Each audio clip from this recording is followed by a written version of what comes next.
ఈ రా మెటీరియల్ని ఇన్ని రకాలు వాడాల్సింది ఏంటంటే సహజంగా ఒక వెరైటీ వాడేవనుకో, పశువుల పెండే వాడేవనుకో, అది ఒక్కటే పని చేసిద్ది, మిగిలిన పని చేయదని అనుకుంటారు రైతు. గ్రామంలో ఎన్ని వనరులు ఉన్నాయి, ఈ వనరు నీకు గ్రామంలో ఏ వనరుతోటైనా ఈ బయలాజికల్ సైన్స్ని పెంచవచ్చు అని చెప్పేసి 2 తెలుగు రాష్ట్రాల్లో గ్రామీణంలో దొరికే వనరులన్నింటినీ ఉపయోగించి ఇది తయారు చేస్తాం. అన్ని వనరులు వాడటం ద్వారా నీ గ్రామంలో పౌల్ట్రీ మాన్యూర్ ఉంటే పౌల్ట్రీ మాన్యూర్ తోటి కూడా ఈ బయలాజికల్ సైన్స్ని వాడుకోవచ్చు. ఇంకో గ్రామంలో పశువుల పెండ ఉంటే పశువుల పెండతో కూడా ఈ మాన్యూర్ని డెవలప్ చేసుకుని బయలాజికల్ సైన్స్ని వాడుకోవచ్చు. అలా అందరికీ అర్థమయ్యే విధంగా అన్నింటిలో పెరిగిద్ది అని చెప్పడం కోసం ఈ మెథడ్స్ వాడేటప్పుడు దీన్ని 120 days ప్రోగ్రామింగ్ చేసుకున్నాం. 120 daysలో ఏం చేస్తామంటే ఫస్ట్ 30 days డీకంపోజింగ్ మైక్రోబ్స్ అని ఇస్తాం. అంటే ఈ రా మెటీరియల్ని పుల్లబరిచే మైక్రోబ్స్ ఇస్తాం. అందులో ఏరోబిక్ మైక్రోబ్స్ ఉంటాయి, ఇనోరోబిక్ మైక్రోబ్స్ ఉంటాయి. అలా 30 రోజులు డీకంపోజింగ్ ప్రాసెస్ చేస్తాం. చేసేటప్పుడు ప్రతి 10 రోజులకి ఇప్పుడు చూస్తున్నారు కదా కుప్ప ఇట్లా తిప్పుతాం. ఈ బేస్ మీద పోసేసి డీకంపోజింగ్ మైక్రోబ్స్ ఇచ్చి 10 రోజులు కంటిన్యూస్గా ఇస్తూ ఉంటాం. వాటర్ ఇస్తుంటాము, మైక్రోబ్స్ ఇస్తుంటాము విడతల వారీగా. 10 రోజులు అయిన తర్వాత ఈ కుప్పని తీసి చేసి మళ్ళీ యాజ్ చేస్తాం. ఇలా ఒకసారి కుప్పని తీస్తే ఒక కుప్పకి ₹1,00,000 అవుతుంది.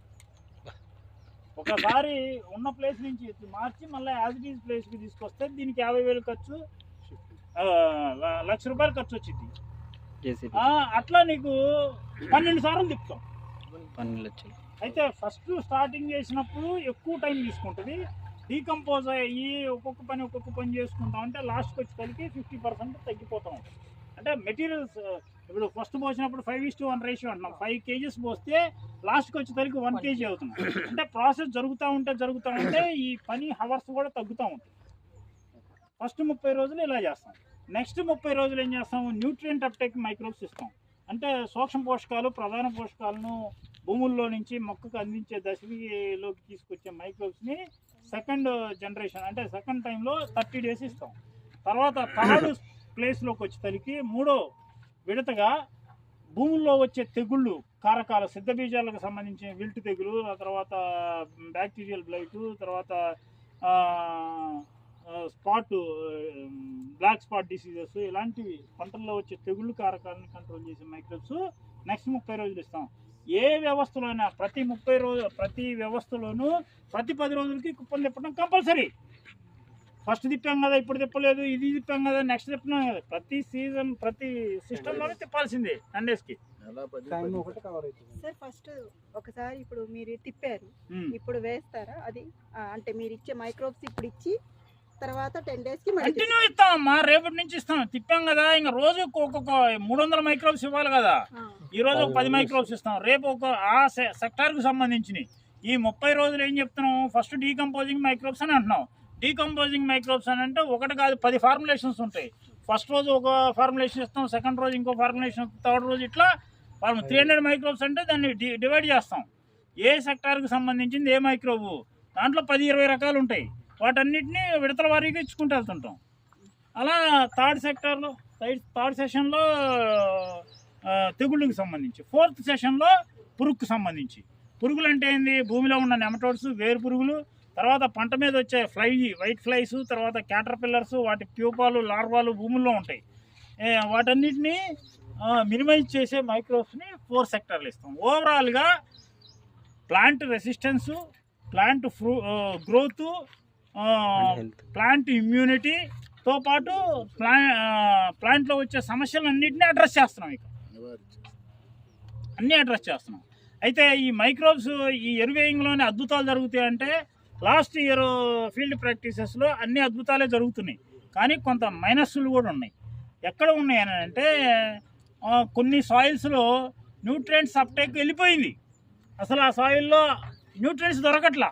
నేను ఇక్కడ జింక్ మొబిలైజింగ్ బ్యాక్టీరియా ఇస్తాం, బ్యాక్టీరియా పనిచేస్తుంది కానీ అది జింక్ లేదు భూమిలో. అలాంటి సమస్యలు అర్థమవుతున్నాయి. ఇప్పుడు మీరు బయలాజికల్ సైన్స్లో, ఇప్పుడు రసాయన సైన్స్లో ఏముంటారు, ప్రతి గవర్నమెంట్ ఏం చేస్తుంది, గవర్నమెంట్ కానీ సైంటిస్టులు కానీ ఏం చెప్తారు, అబ్బాయి నువ్వు సాయిల్ టెస్ట్ చేయి, నీ భూమిలో ఏముందో తెలుసుకొని వ్యవసాయం చేయని అంటున్నాడు.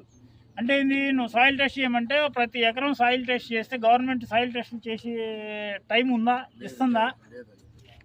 లేదు. కానీ చెబుతారు, చేయటానికి అవకాశం లేని పనులు రోజు చెబుతుంటారు. అవకాశం ఉన్న పనులు ఏది పట్టించుకోరు, చేయడానికి అవకాశం లేని పనులు ప్రతిరోజు ఇచ్చి అని అంటుంటారు. కానీ మీ సాయిల్లో ఏం ప్రాబ్లం ఉన్నది, ఎరువు వేస్తే తేలిపోయింది.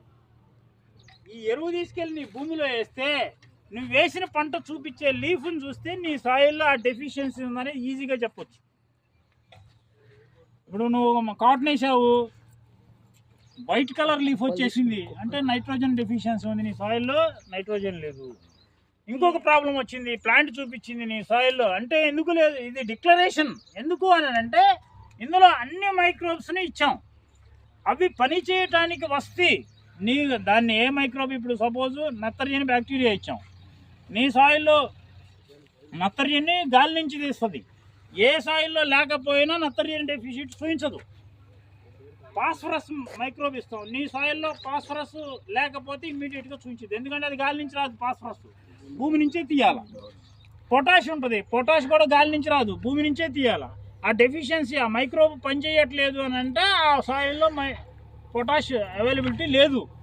కాబట్టి అప్పుడు నువ్వు సబ్స్టిట్యూట్ ఇచ్చుకోవాలి, సబ్స్టిట్యూట్ ఇచ్చుకొని పంట పండించుకోవాలి.